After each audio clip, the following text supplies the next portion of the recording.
पुराने वक्तों की बात है, जब इंसानों के दिलों में खुदा का खौफ और मोहब्बत दोनों साथ रहा करते थे। एक शहर था जिसके कोनों में गरीबी की धूल उठती थी और महलों में दौलत का शोर था।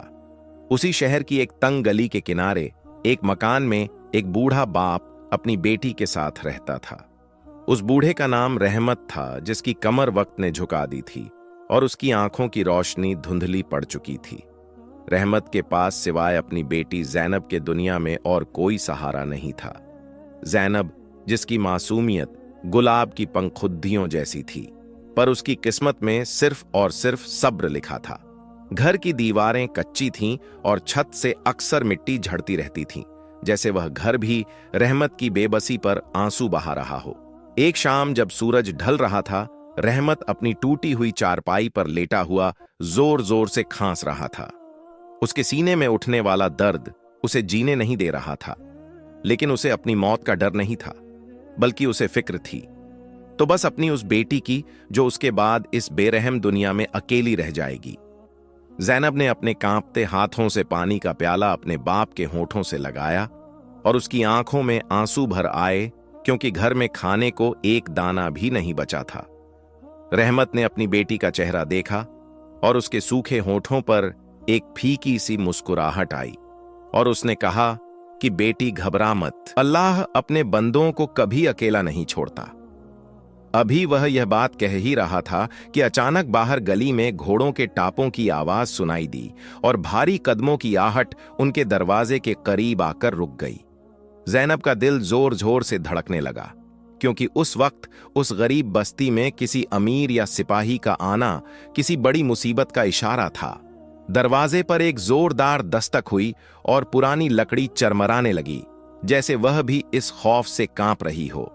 रहमत ने हिम्मत जुटाकर अपनी बेटी को अंदर के कमरे में छुप जाने को कहा और खुद घिसटते हुए दरवाजे तक पहुंचा। जैसे ही उसने दरवाजा खोला तो सामने शहर के काजी का सिपाही खड़ा था, जिसके हाथ में एक सरकारी फरमान था। सिपाही ने कड़कदार आवाज में कहा कि रहमत, तुमने जो कर्ज इस शहर के सबसे बड़े ताजिर से लिया था, उसकी मोहलत आज खत्म हो गई है। अगर कल सुबह तक तुमने वह रकम अदा नहीं की तो तुम्हारा यह घर कुर्क कर लिया जाएगा और तुम्हें कैद खाने की काल कोठरी में डाल दिया जाएगा। रहमत के पैरों तले जमीन निकल गई, क्योंकि उसने वह कर्ज अपनी बीवी के इलाज के लिए लिया था, जो अब इस दुनिया में नहीं थी। उसके पास फूटी कौड़ी भी नहीं थी और सिपाही की यह धमकी बिजली बनकर उसके वजूद पर गिरी। सिपाही वहां से चला गया, लेकिन पीछे छोड़ गया एक ऐसा अंधेरा जिसमें उम्मीद की कोई किरण नजर नहीं आ रही थी।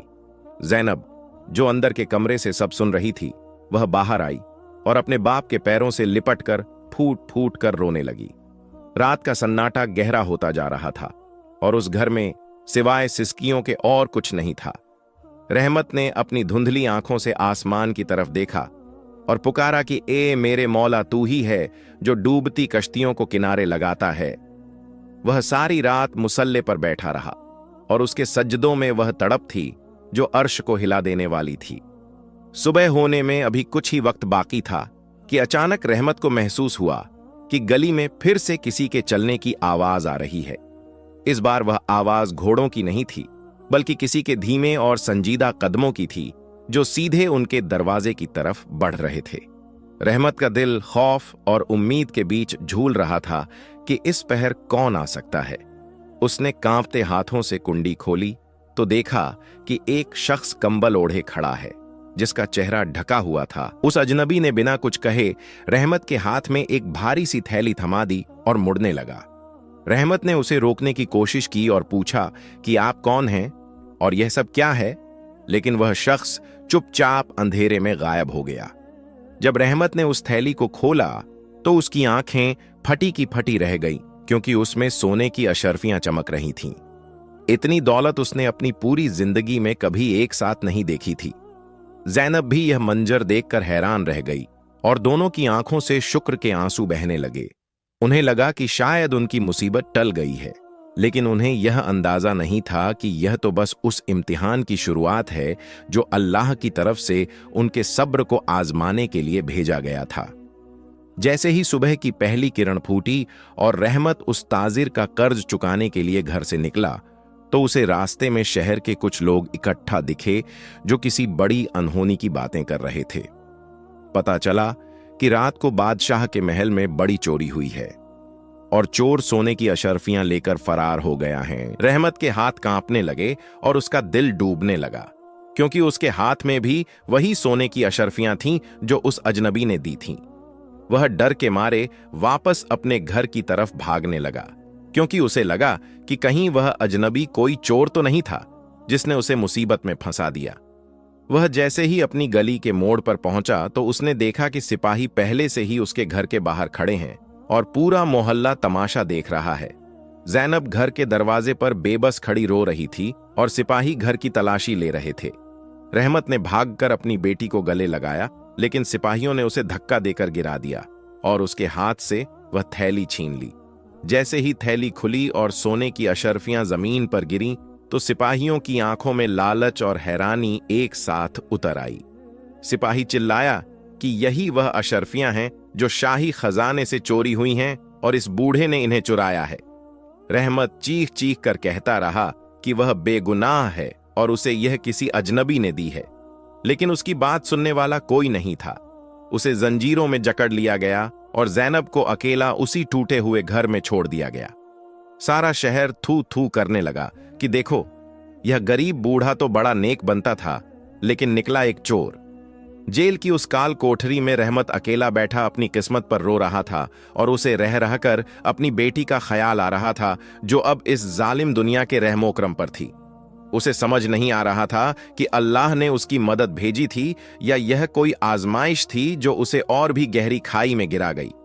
जेल की दीवारें ठंडी और सीलन भरी थीं और वहां की बदबू इंसान का दम घोंट देती थी। कई दिन गुजर गए और रहमत की हालत खराब होती चली गई, लेकिन उसने अपना यकीन नहीं खोया और हर वक्त यही कहता रहा कि मेरा खुदा मुझे तन्हा नहीं छोड़ेगा।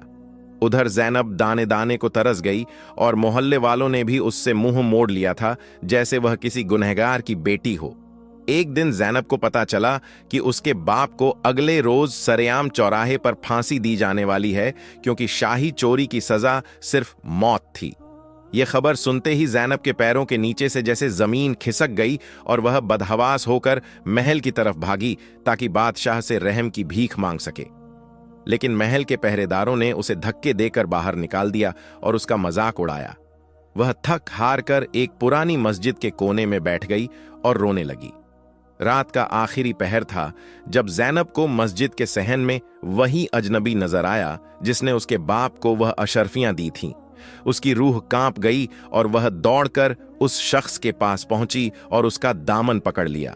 उसने रोते हुए कहा कि आपने मेरे बाप को क्यों फंसाया? आप कौन हैं और आपने हमारे साथ ऐसा क्यों किया? उस शख्स ने धीरे से अपना चेहरा खोला तो ज़ैनब की चीख निकल गई, क्योंकि वह चेहरा किसी और का नहीं बल्कि उस शहर के बादशाह का था। ज़ैनब हैरान रह गई कि एक बादशाह आधी रात को भेष बदलकर एक गरीब के घर मदद करने क्यों आया था। बादशाह की आंखों में आंसू थे और उसने कहा कि बेटी, मुझे माफ कर दो।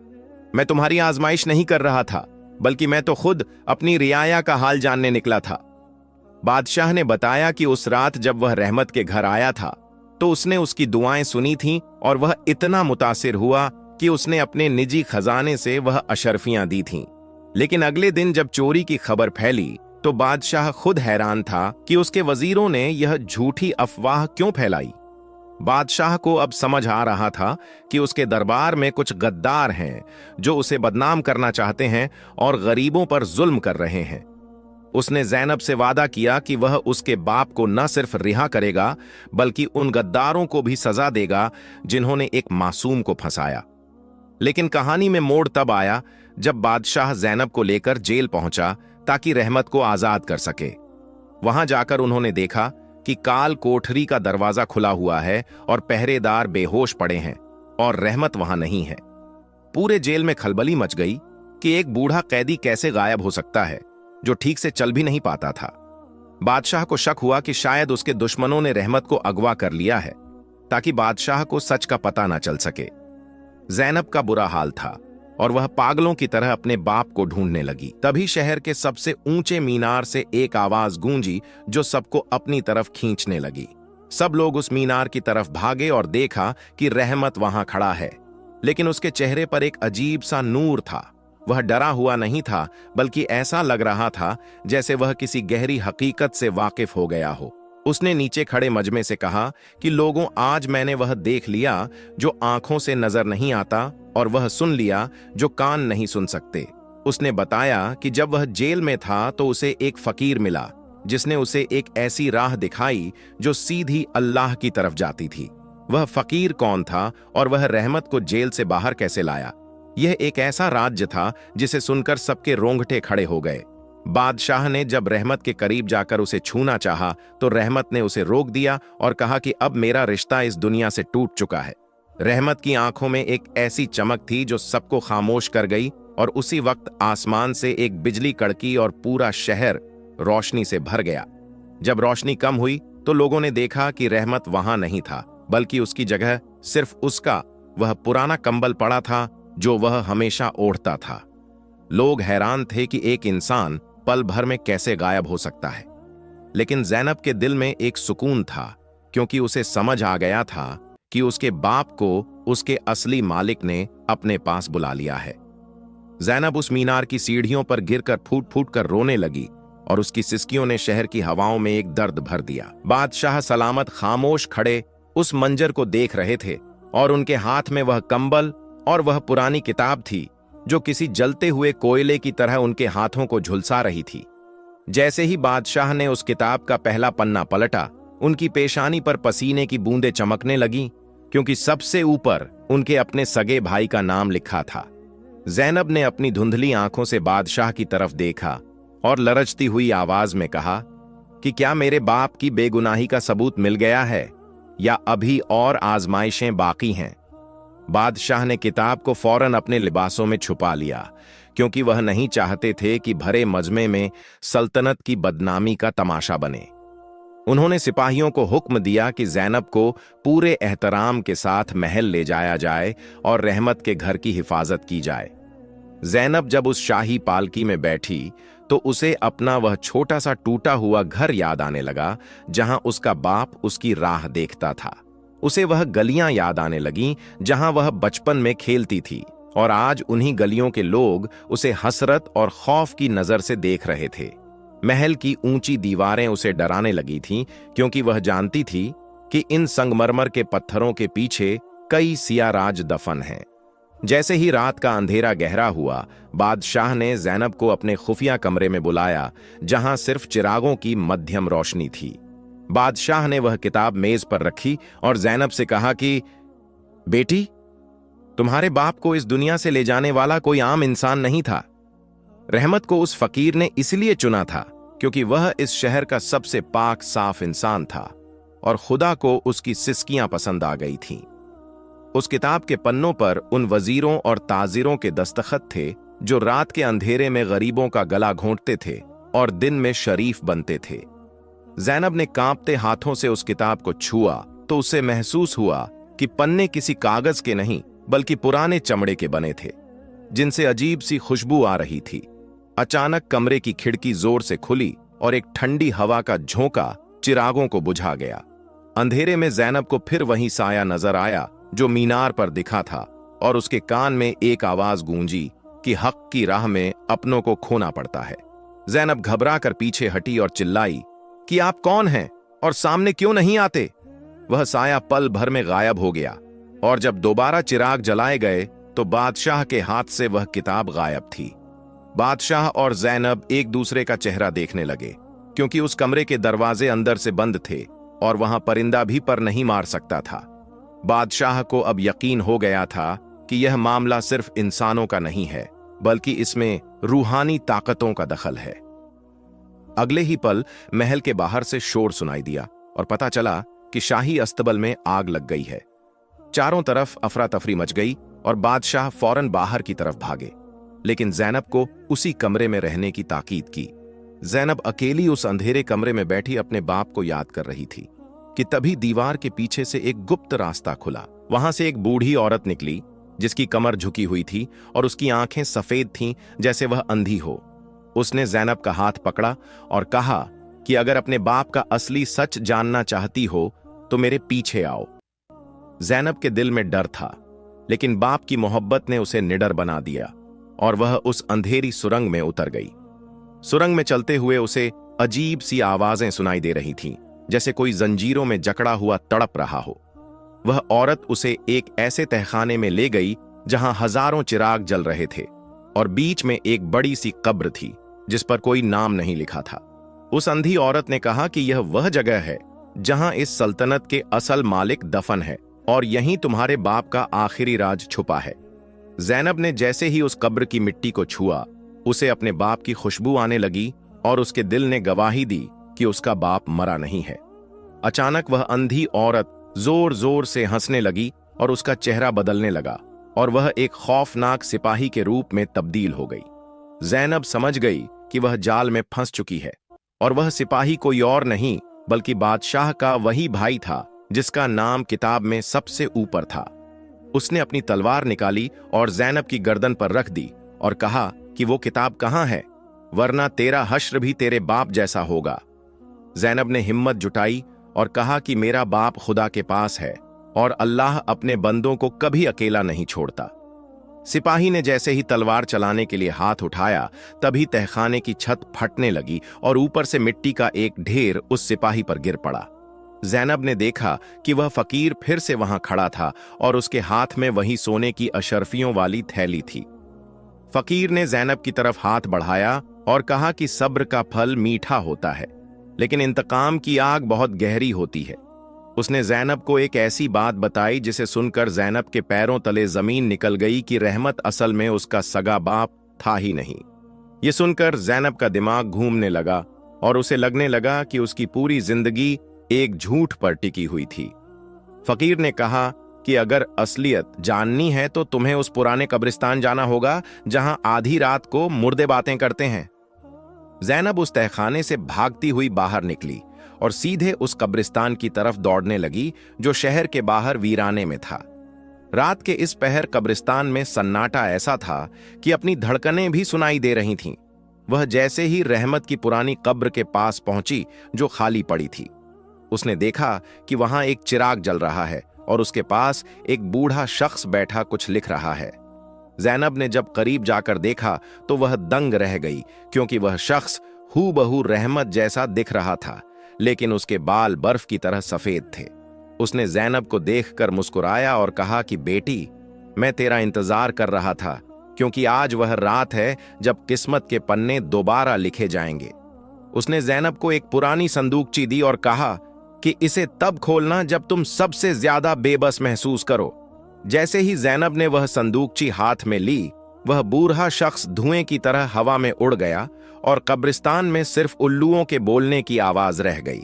जैनब अकेली उस अंधेरे में खड़ी थी और उसके हाथ में वह राज था जो उसकी पूरी हकीकत बदल सकता था। उसने जैसे ही संदूकची खोलने की कोशिश की तो पीछे से किसी ने उसका गला दबोच लिया और वह बेहोश होकर जमीन पर गिर पड़ी। जब उसकी आंख खुली तो वह खुद को एक ऐसी जगह पाकर हैरान रह गई जहां सिर्फ और सिर्फ नूर था और सामने एक ऊंचा तख्त था जिस पर कोई बैठा हुआ था। जैनब की आंखों में चकाचौंध भर गई और उसे लगा कि शायद वह मर चुकी है और खुदा के दरबार में पेश की गई है। लेकिन जैसे जैसे उसकी आंखों की रोशनी संभली, उसे एहसास हुआ कि वह कोई जन्नत नहीं बल्कि शहर की सबसे बड़ी और पुरानी खानकाह का एक आलीशान कमरा था, जहां झूमरों की रोशनी दीवारों पर लगे आईनों से टकराकर पूरे कमरे को रोशन कर रही थी। तख्त पर जो शख्स बैठा था वह कोई रूहानी साया नहीं बल्कि उस वक्त के सबसे बड़े बुजुर्ग और सूफी संत हजरत निजामुद्दीन थे, जिनके चेहरे पर ऐसा जलाल था कि देखने वाले की नजरें झुक जाएं। जैनब घबराकर उठ खड़ी हुई और उसके हाथ अपनी उसी पुरानी संदूकची को ढूंढने लगे जो उसे कब्रिस्तान में मिली थी। हजरत ने नरम आवाज में कहा कि बेटी, घबरा मत, तू महफूज हाथों में है और यह संदूकची मेरे पास सलामत है। उन्होंने वह संदूकची जैनब की तरफ बढ़ाई और कहा कि इसमें तुम्हारी जिंदगी का वह सच छुपा है जिसे रहमत ने अपनी आखिरी सांस तक छुपाए रखा, ताकि तुम्हें कोई आंच ना आए। जैनब ने कांपते हाथों से उस संदूकची का ढक्कन खोला तो उसके अंदर कोई सोना चांदी नहीं था, बल्कि एक पुराना खत और एक रेशमी लिबास का टुकड़ा था जिस पर शाही मोहर लगी थी। उस खत को पढ़ते ही जैनब के पैरों तले जमीन निकल गई, क्योंकि उसमें लिखा था कि जैनब किसी गरीब की बेटी नहीं, बल्कि उस बादशाह की सगी बहन है जिसे महल के गद्दार वजीरों ने बचपन में ही मरवाने की साजिश की थी। रहमत, जो उस वक्त शाही महल का एक वफादार सिपाही था, उसने अपनी जान पर खेलकर उस मासूम बच्ची को बचाया और दुनिया की नजरों में उसे अपनी बेटी बनाकर पाला ताकि दुश्मन उसे ढूंढ ना सके। जैनब को वह दिन याद आने लगे जब रहमत उसे सूखी रोटी खिलाकर खुद भूखा सो जाता था और वह समझती थी कि वह उसका बाप है, लेकिन वह तो उसका रक्षक था जो अपनी पूरी जिंदगी एक झूठ की आड़ में उसकी हिफाजत करता रहा। उसकी आंखों से आंसुओं का सैलाब बह निकला और उसे उस बूढ़े बाप की याद तड़पाने लगी जिसने अपनी आखिरी सांस तक उस राज्य को अपने सीने में दफन रखा। हजरत ने कहा कि बे, अब वक्त आ गया है कि तुम अपना हक हासिल करो, क्योंकि वह बादशाह जिसे तुम अपना भाई समझ रही हो, वह इन वजीरों के घेरे में कैद है और उसे सच का पता ही नहीं। जैनब ने सिसकते हुए कहा कि मैं एक गरीब लड़की इतने बड़े महल और जालिम वजीरों का मुकाबला कैसे करूंगी। हजरत ने उसे हौसला दिया और कहा कि जब इंसान हक के लिए खड़ा होता है तो अल्लाह गैब से उसकी मदद करता है, और वह फकीर जो तुम्हें बार बार नजर आता था वह कोई और नहीं बल्कि तुम्हारी दुआओं का असर था जो तुम्हें सही राह दिखा रहा था। उसी वक्त खानकाह के बाहर घोड़ों के टापों की आवाज आई और वजीर आला के सिपाहियों ने खानकाह को चारों तरफ से घेर लिया। वजीर आला को खबर मिल चुकी थी कि वह संदूकची अब जैनब के पास है और वह राज खुल चुका है जो उसकी तबाही का सबब बन सकता था। सिपाहियों ने खानकाह के दरवाजे पर जोरदार दस्तक दी और चिल्लाकर कहा कि उस लड़की को हमारे हवाले कर दो, वरना हम इस पाक जगह की ईंट से ईंट बजा देंगे। हजरत निजामुद्दीन ने जैनब से कहा कि बेटी, पिछला दरवाजा खुला है, तुम यहां से निकल जाओ और सीधे महल के गुप्त रास्ते से बादशाह के पास पहुंचो। जैनब ने वह खत अपने सीने से लगाया और अंधेरे रास्तों से होती हुई महल की तरफ भागी, लेकिन उसके पीछे सिपाही लग चुके थे। वह महल की उन ऊंची दीवारों को देख रही थी जहां कभी उसका बचपन गुजरना था, लेकिन आज वह वहां एक मुजरिम की तरह दाखिल हो रही थी। उसने वह गुप्त रास्ता ढूंढा जो रहमत ने उसे बचपन में एक कहानी की तरह सुनाया था, और जैसे ही उसने दीवार के एक खास पत्थर को दबाया, एक छोटा सा रास्ता खुल गया। वह अंदर दाखिल हुई तो चारों तरफ धूल और मकड़ी के जाले थे और हवा में एक अजीब सी घुटन थी। चलते चलते वह अचानक बादशाह के उस निजी कमरे के पीछे पहुंची जहां बादशाह अकेला बैठा अपनी किस्मत पर रो रहा था, क्योंकि उसे लग रहा था कि उसने एक बेगुनाह को सजा दे दी। जैनब ने जैसे ही दीवार से बाहर कदम रखा, बादशाह उसे देखकर चौंक गया और अपनी तलवार निकाल ली। जैनब ने फौरन वह रेशमी लिबास का टुकड़ा और वह खत बादशाह की तरफ फेंका और रोते हुए कहा कि भाई, मुझे पहचानो, मैं तुम्हारी वह बहन हूं जिसे तुम मरा हुआ समझते थे। बादशाह ने जब उस खत को पढ़ा और अपनी मां की शाही मोहर देखी तो उसकी आंखों से आंसू छलक पड़े और उसने अपनी तलवार जमीन पर पटक दी। दोनों भाई बहन एक दूसरे के गले लगकर फूट फूट कर रोने लगे, लेकिन तभी कमरे का दरवाजा टूट कर गिरा और वजीर आला हाथ में नंगी तलवार लिए अंदर दाखिल हुआ। उसके पीछे दर्जनों सिपाही थे और उसके चेहरे पर एक शैतानी मुस्कुराहट थी। उसने कहा कि बादशाह सलामत, अब बहुत देर हो चुकी है और आज इस कमरे से कोई भी जिंदा बाहर नहीं जाएगा। बादशाह ने अपनी बहन को पीछे किया और बहादुरी से वजीर आला का मुकाबला करने लगा, लेकिन सिपाहियों की तादाद ज्यादा थी और बादशाह अकेला पड़ रहा था। तभी एक ऐसी आवाज गूंजी जिसने सबके खून जमा दिए और महल की खिड़कियों के शीशे चकनाचूर हो गए। ये आवाज किसी रूहानी ताकत की नहीं थी, बल्कि महल के बाहर जमा हजारों भूखे और सताए हुए गरीब लोगों का एक साथ बुलंद किया हुआ नारा था, जो इंसाफ की मांग कर रहे थे। रहमत की मौत और जैनब की बेबसी ने पूरे शहर के सोए हुए जमीर को जगा दिया था और वजीर आला के जुल्म के खिलाफ पूरी आवाम आज महल की दीवारों को ढाने के लिए उमड़ पड़ी थी। वजीर आला का चेहरा खौफ से पीला पड़ गया, क्योंकि उसने कभी सोचा भी नहीं था कि वह कीड़े मकोड़े समझे जाने वाले गरीब लोग कभी उसके महल के दरवाजे तक पहुंच पाएंगे। बादशाह ने मौके का फायदा उठाया और अपनी तलवार से वजीर आला के हाथ पर वार किया, जिससे उसकी तलवार जमीन पर गिर गई। सिपाही जो अब तक वजीर के हुक्म पर नाच रहे थे, बाहर का मंजर और बादशाह का जलाल देखकर पीछे हटने लगे, क्योंकि उन्हें अपनी मौत सामने नजर आ रही थी। ज़ैनब ने देखा कि वजीर आला भागने की कोशिश कर रहा है, तो उसने फुर्ती से आगे बढ़कर वह भारी संदूकची उसके पैरों के बीच फेंक दी, जिससे वह लड़खड़ाकर गिर पड़ा। बादशाह ने वजीर आला की गर्दन पर अपनी तलवार रख दी और गरज कर कहा कि ए गद्दार, तूने सिर्फ मेरे खानदान के साथ नहीं बल्कि इस पूरी रियाया के साथ गद्दारी की है। इसी बीच महल के भारी दरवाजे टूट गए और वह बेकाबू भीड़ अंदर दाखिल हुई, जिसका नेतृत्व वही खानकाह के दरवेश कर रहे थे। भीड़ को देखकर वजीर आला रहम की भीख मांगने लगा, लेकिन बादशाह ने उसे आवाम के हवाले कर दिया, जिन्होंने उसे घसीटते हुए उसी चौराहे पर ले जाने का फैसला किया जहां रहमत को सजा दी जानी थी। ज़ैनब अपने भाई के सीने से लगकर रोने लगी और उसे रह रह कर उस बूढ़े बाप की याद आ रही थी, जिसने उसे पाल पसकर इतना बड़ा किया था। बादशाह ने ज़ैनब के सर पर हाथ रखा और ऐलान किया कि आज से ज़ैनब इस सल्तनत की शहजादी है और रहमत को शहीद का दर्जा दिया जाएगा। शहर भर में चिराग जलाए गए और खुशी का माहौल छा गया, लेकिन ज़ैनब के दिल में अब भी एक कसक बाकी थी, क्योंकि उसे वह बात याद आ रही थी जो उस फकीर ने कही थी। फकीर ने कहा था कि रहमत उसका सगा बाप नहीं है, लेकिन उसने यह नहीं बताया था कि रहमत की अपनी कोई औलाद थी या नहीं। जब ज़ैनब अपने पुराने कच्चे घर में आखिरी बार अपनी कुछ यादें समेटने पहुंची, तो उसे फर्श के नीचे एक दबा हुआ घड़ा मिला। उस घड़े के अंदर कुछ पुराने खत और एक छोटी सी तस्वीर थी, जिसमें रहमत एक औरत और एक छोटे बच्चे के साथ खड़ा था। ज़ैनब ने जब गौर से देखा तो वह बच्चा कोई और नहीं बल्कि वही वजीर आला था, जिसने रहमत को फांसी के फंदे तक पहुंचाया था। ज़ैनब के हाथों से वह तस्वीर गिर गई और उसका सर घूमने लगा, क्योंकि यह सच बर्दाश्त से बाहर था।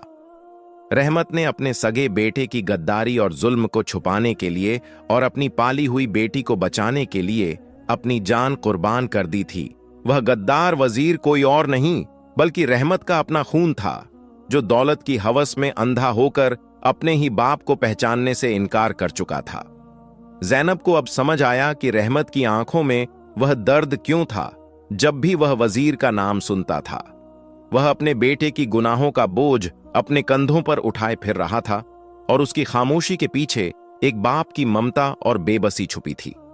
ज़ैनब भागती हुई उस कैद खाने की तरफ पहुंची जहां वजीर आला को मौत की सजा मिलने से पहले रखा गया था।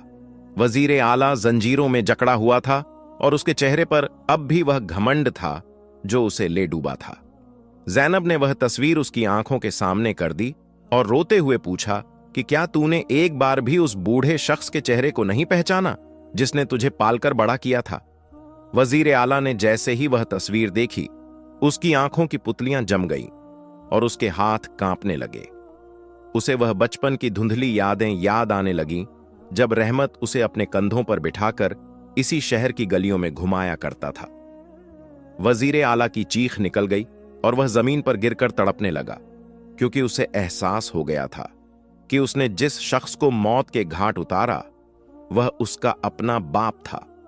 ज़ैनब वहां से मुड़ी ही थी कि तभी उसे खबर मिली कि बादशाह सलामत की तबीयत अचानक बिगड़ गई है और हकीमों ने हाथ खड़े कर दिए हैं। महल में फिर से मातम की लहर दौड़ गई और ज़ैनब को लगा कि खुशियां शायद उसकी तकदीर में नहीं लिखी हैं। वह नंगे पैर शाही गलियारों में दौड़ती हुई बादशाह के कमरे तक पहुंची, जहां हकीमों का हुजूम लगा था और हवा में कड़वी दवाइयों की महक फैली हुई थी। बादशाह का चेहरा हल्दी की तरह पीला पड़ चुका था और उनके होंठ नीले पड़ रहे थे, जिससे साफ जाहिर था कि उन्हें कोई बहुत ही गहरा जहर दिया गया है। ज़ैनब ने रोते हुए बादशाह का हाथ थाम लिया और हकीमों की तरफ देखकर चिल्लाई कि मेरे भाई को क्या हुआ है? तुम सब खामोश क्यों खड़े हो? एक बूढ़े हकीम ने अपनी गर्दन झुका ली और धीमी आवाज में कहा कि शहजादी बादशाह सलामत को बहुत जहर दिया गया है, जिसका तोड़ डच इस पूरी सल्तनत में किसी के पास नहीं है और यह काम किसी करीबी का ही हो सकता है। ज़ैनब का दिल डूबने लगा और उसे वजीर आला का वह आखिरी जुमला याद आया जब उसने कहा था कि इस कमरे से कोई जिंदा बाहर नहीं जाएगा। उसे समझ आ गया कि वजीर ने पकड़े जाने से पहले ही बादशाह के पीने के पानी में या उनके लिबास में जहर का बंदोबस्त कर दिया था। ज़ैनब ने आसमान की तरफ हाथ उठाए और गिड़गिड़ाकर अपने रब को पुकारने लगी, क्योंकि उसे पता था कि अब सिर्फ वही एक जात है जो डूबती नाव को पार लगा सकती है। तभी उसे उस पुरानी संदूकची की याद आई जो रहमत ने उसे दी थी और जिसमें अभी भी एक छोटा सा खाना बंद था, जिसे उसने अब तक नहीं खोला था। उसने पागलों की तरह उस संदूकची को खोला तो उसके अंदर एक छोटी सी मिट्टी की डिबियां मिली, जिस पर रहमत के हाथ की लिखावट में लिखा था कि यह खाक उस मुकाम की है जहां दुआ कभी मुस्तरद नहीं होती। ज़ैनब ने बिना एक पल गमवाए वह खाक पानी में मिलाई और अपने भाई के हलक में उतार दी और खुद मुसल्ले पर गिरकर सजदे में पड़ गई। कमरे में मौजूद हर शख्स की सांसें थमी हुई थीं और वक्त जैसे ठहर सा गया था। करीब 1 घंटे के बाद बादशाह के जिस्म में एक थरथराहट हुई और उन्होंने एक ठंडी आह भरी।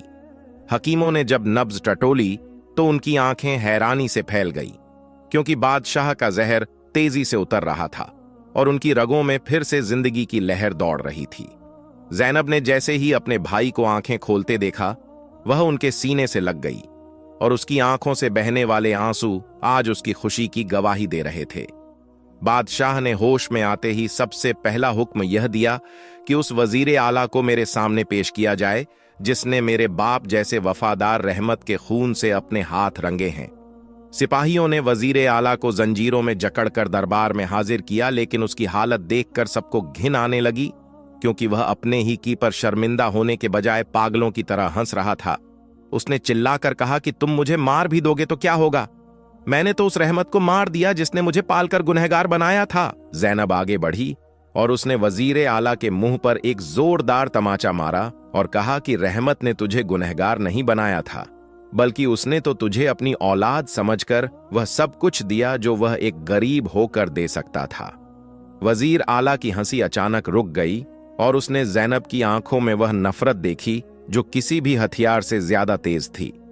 बादशाह ने फैसला सुनाया कि वजीर आला को ताउम्र उसी काल कोठरी में रखा जाए जहां उसने बेगुनाह लोगों को तड़पाया था, और उसे हर रोज रहमत की वह तस्वीर दिखाई जाए ताकि उसे अपनी गद्दारी का एहसास होता रहे। जैसे ही वजीर को ले जाया गया, महल के बाहर फिर से वही फकीर नजर आया जो अब तक गायब था। ज़ैनब ने उसे खिड़की से देखा और भागकर उसके पास पहुंची, लेकिन इस बार वह फकीर कोई अजनबी नहीं लग रहा था। उसने ज़ैनब के सर पर हाथ रखा और कहा कि बेटी, अल्लाह ने तुझे तेरा हक दिला दिया है, लेकिन याद रखना कि यह कुर्सी और यह दौलत सब एक आजमाइश है। फकीर ने ज़ैनब को एक पुरानी चाबी थमाई और कहा कि यह उस गुप्त तहखाने की चाबी है जहां तुम्हारे खानदान का सबसे बड़ा खजाना छुपा है। ज़ैनब ने पूछा कि खजाना तो बादशाह के पास है, फिर यह कौन सा खजाना है? फकीर ने मुस्कुराकर कहा कि वह खजाना सोने चांदी का नहीं, बल्कि उन एहसानों का है जो रहमत ने इस सल्तनत पर किए थे। ज़ैनब जब उस तहखाने में पहुंची तो वहां उसे कुछ ऐसी चीजें मिलीं जिन्हें देखकर उसकी रूह कांप गई और उसे एहसास हुआ कि रहमत का असल मकसद क्या था। वहां दीवारों पर शहर के हर गरीब का नाम और उनकी जरूरतों की फहरिस्त लिखी थी, जिसे रहमत चुपके से पूरी किया करता था। ज़ैनब को अब समझ आया कि उसका बाप, जिसे वह गरीब समझती थी, वह असल में इस शहर का सबसे अमीर इंसान था, क्योंकि उसके पास दुआओं का जखीरा था। उसने तय किया कि वह अब महल के ऐशो आराम में नहीं जिएगी, बल्कि अपने बाप के उस मिशन को आगे बढ़ाएगी। लेकिन जैसे ही उसने उस तहखाने का आखिरी संदूक खोला, उसे एक ऐसा खत मिला जिसने फिर से उसके होश उड़ा दिए, क्योंकि उसमें लिखा था कि बादशाह सलामत का असली कातिल अभी भी महल के अंदर ही मौजूद है। ज़ैनब का दम घुटने लगा, क्योंकि उसे समझ नहीं आ रहा था कि वजीर आला के जाने के बाद अब वह कौन सा गद्दार है जो साए की तरह उनके साथ रह रहा है। उसने पीछे मुड़कर देखा तो वहां एक साया खड़ा था, जिसकी तलवार की चमक ने ज़ैनब की आंखों को अंधिया दिया। ज़ैनब का दिल हलक में आ गया और उसे लगा कि मौत उसके सिर पर खड़ी है, पर जैसे ही उसकी आंखों ने उस साए को गौर से देखा तो वह दंग रह गई, क्योंकि वह कोई अजनबी नहीं, बल्कि वही बूढ़ा हकीम था जिसने बादशाह का इलाज किया था। हकीम के हाथ में वही नंगी तलवार थी और उसके चेहरे की वह शराफत अब एक दरिंदे जैसी मुस्कुराहट में बदल चुकी थी। उसने ज़ैनब की तरफ कदम बढ़ाते हुए कहा कि शहजादी, तुमने उस संदूक को खोलकर अपनी मौत को दावत दे दी है, क्योंकि इस राज को जानने वाला अब तक कोई जिंदा नहीं बचा। ज़ैनब ने पीछे हटते हुए दीवार का सहारा लिया और उसकी आवाज कांपने लगी कि तुम तो एक हमदर्द हकीम थे, फिर तुमने मेरे भाई को जहर क्यों दिया और अब मुझे क्यों मारना चाहते हो? हकीम जोर से हंसा और उसकी हंसी उस तहखाने की दीवारों से टकराकर और भी भयानक हो गई। उसने कहा कि मैं सिर्फ एक हकीम नहीं हूं, बल्कि मैं उस खानदान का आखिरी वारिस हूं जिसे तुम्हारे पुरखों ने तख्त से बेदखल कर दिया था। उसने बताया कि वह सालों से इस महल में एक वफादार बनकर रह रहा था ताकि सही वक्त आने पर इस सल्तनत की ईंट से ईंट बजा सके, और वजीर आला तो सिर्फ मेरा एक मोहरा था जिसे मैंने इस्तेमाल किया और जब काम निकल गया तो उसे बलि का बकरा बना दिया। ज़ैनब को समझ आया कि वजीर आला के पास वह जहर इसी हकीम ने पहुंचाया था ताकि वह बादशाह को रास्ते से हटा सके। ज़ैनब ने हिम्मत जुटाई और चिल्लाकर सिपाहियों को आवाज देने की कोशिश की, लेकिन हकीम ने उसका मुंह दबोच लिया और ठंडी तलवार उसकी गर्दन पर टिका दी। उसने कहा कि बाहर शोर मचाने का कोई फायदा नहीं है, क्योंकि मैंने पहरेदारों के खाने में नशीली दवा मिला दी है और वे सब गहरी नींद में सो रहे हैं। ज़ैनब की आंखों से आंसू बहने लगे और उसे अपने उस बूढ़े बाप रहमत की याद आई जिसने उसे मुसीबत में कभी घबराना नहीं सिखाया था। उसने अपने मन में अल्लाह को याद किया और महसूस किया कि उसके पैर के पास वही पुरानी संदूक जी पड़ी है जिसका कोना काफी नुकीला था। जैसे ही हकीम ने तलवार चलाने के लिए हाथ पीछे खींचा, ज़ैनब ने पूरी ताकत से वह संदूक हकीम के घुटने पर दे मारी। हकीम दर्द से करा उठा और उसकी पकड़ ढीली पड़ गई, जिसका फायदा उठाकर ज़ैनब उस तहखाने की सीढ़ियों की तरफ भागी। वह गलियारों में दौड़ रही थी और उसके पीछे हकीम की भारी आवाज गूंज रही थी कि तू बचकर नहीं जा सकती शहजादी, आज का सूरज तू नहीं देख पाएगी।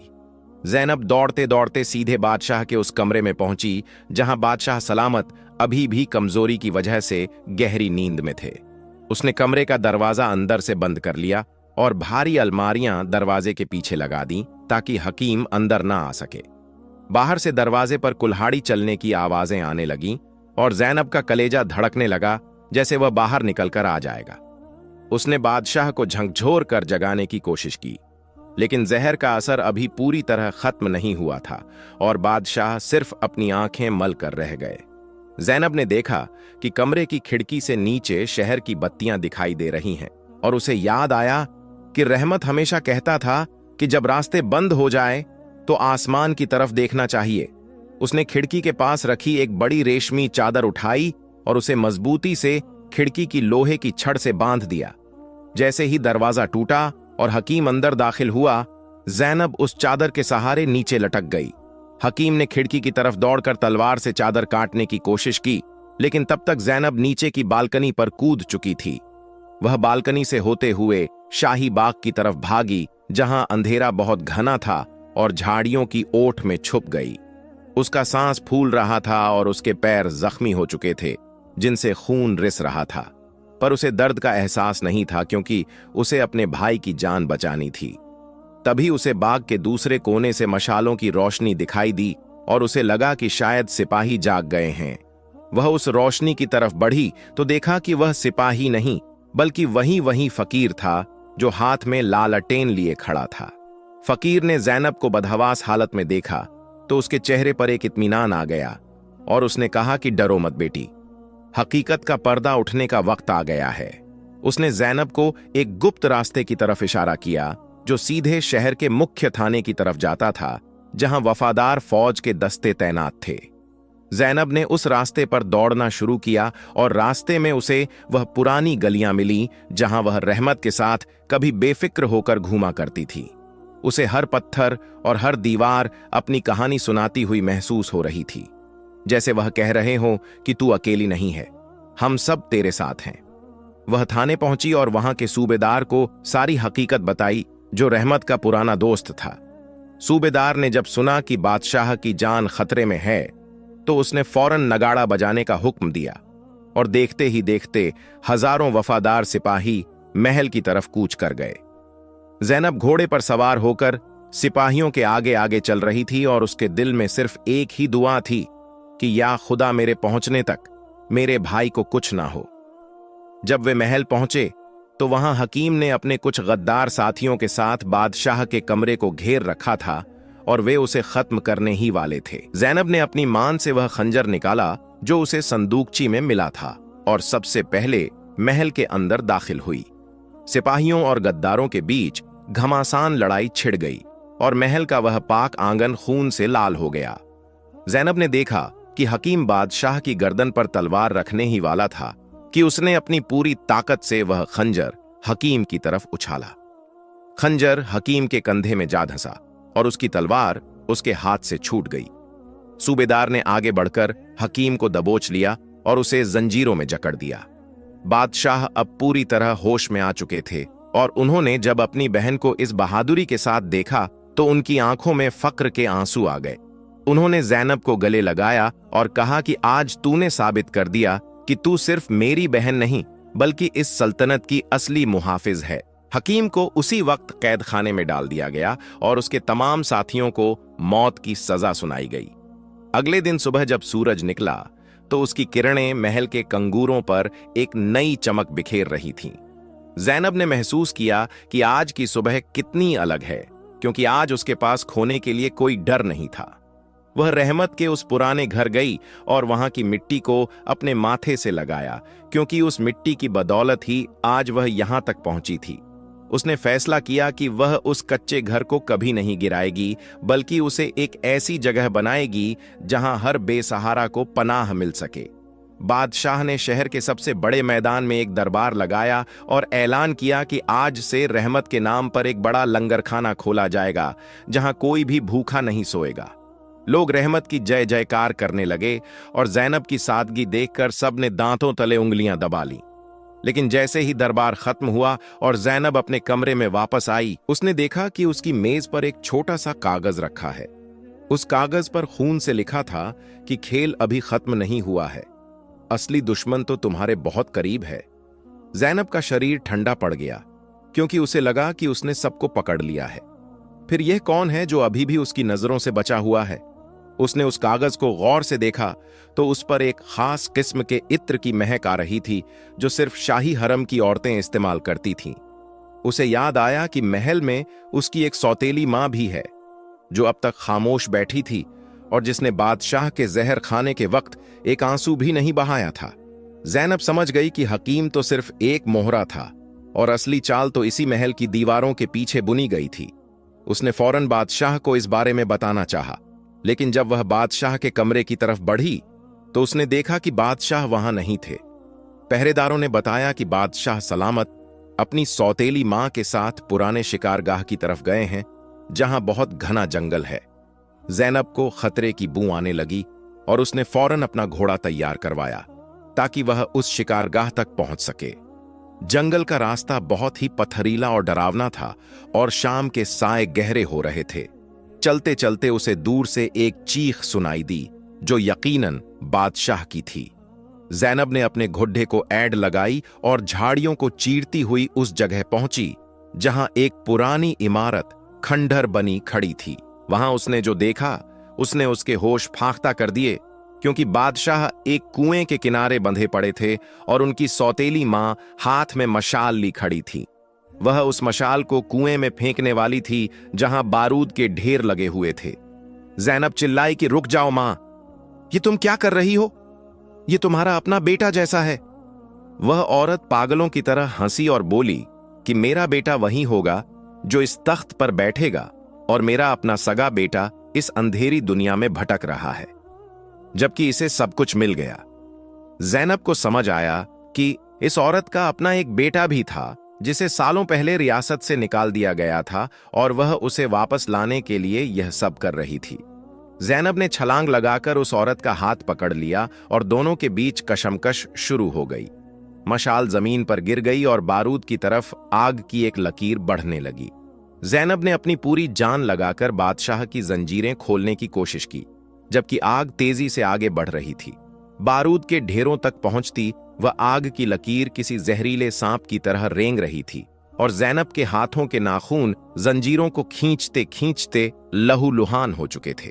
वह जालिम औरत दूर खड़ी अट्टहास कर रही थी और उसकी आंखों में सत्ता की हवस साफ झलक रही थी।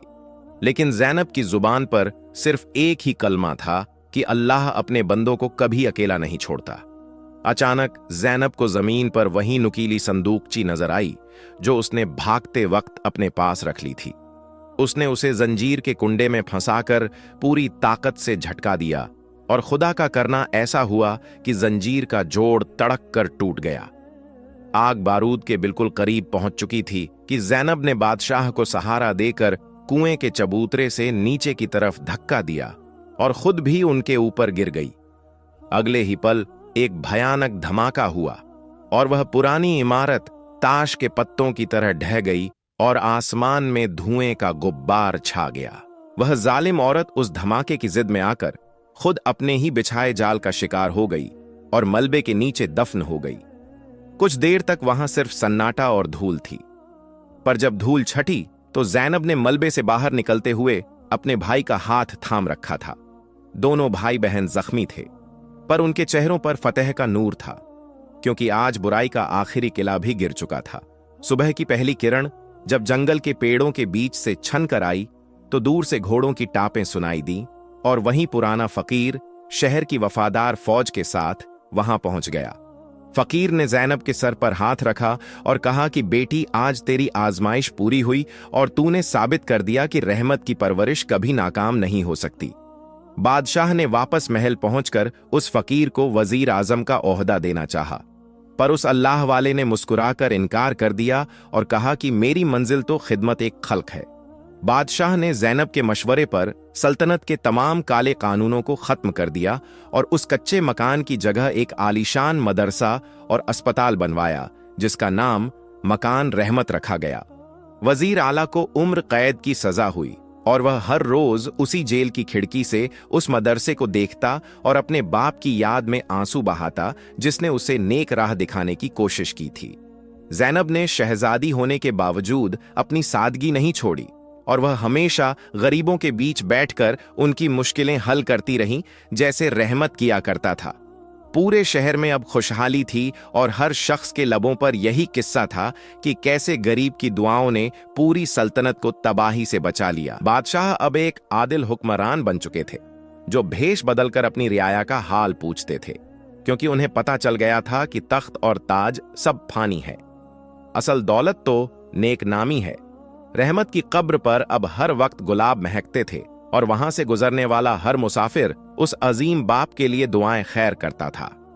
ज़ैनब अक्सर उस पुरानी संदूकची को देखती जो अब खाली थी, पर उसकी यादों से भरी थी, और उसे एहसास होता कि अल्लाह ने उसे वाकई कभी अकेला नहीं छोड़ा था।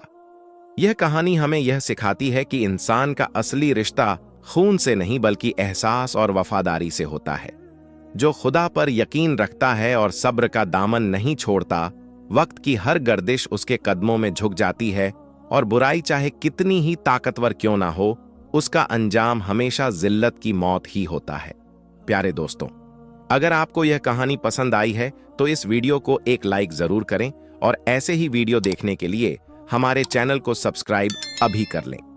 कमेंट में अपनी राय का इजहार जरूर करें और बताएं कि आप हमारी इस वीडियो को किस मुल्क से सुन रहे हैं।